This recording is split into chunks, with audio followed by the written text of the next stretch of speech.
Representative Scott. Hi, I'm Tony Hasty. How are you today? Good, thank you. I would like to bend your ear for a few minutes. Do you know about House Resolution 828? This is a resolution that did not pass in the 2015 legislative session. I'm hoping that we have better results when it goes to session in 2016.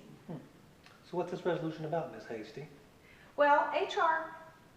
828 proposes a creation of a House study committee to look at the provisions for indigent and charity healthcare services. Do you know Georgia spent over $1.7 billion in 2013 for uncompensated care? Wow, that's a lot of money. That's a lot of money. Do hospitals get any funding for patients that cannot pay? I know there's got to be some reimbursement. Well, you're right, Representative Scott. Georgia hospitals get some money back from Medicaid, and this covers about 84% of the cost of care. But the services for uninsured and indigent patients only covers about 23% of the cost of care.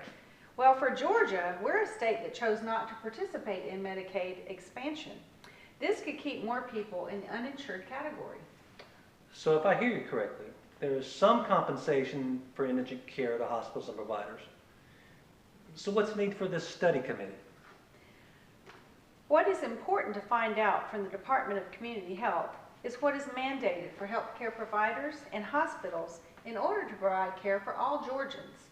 It would also be beneficial to see how uncompensated care is financed and what is the impact to the bottom line and what is this impact having on hospitals and other healthcare providers.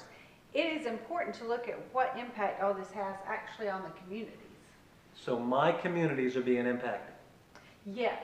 In the past, community services were supported by hospitals, but with provisions for reform in the Patient Protection and Affordable Care Act, there are goals to control costs that include reduced spending for Medicare by nearly $600 billion by 2019.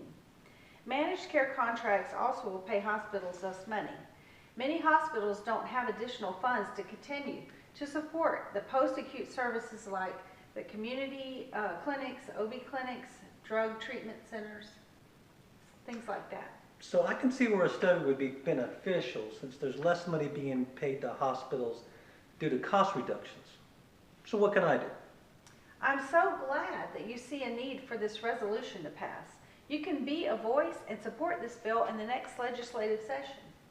I hope you will talk to your colleagues about H.R. 828 and spread the word on how important it is, not just for hospitals, but for the communities they serve.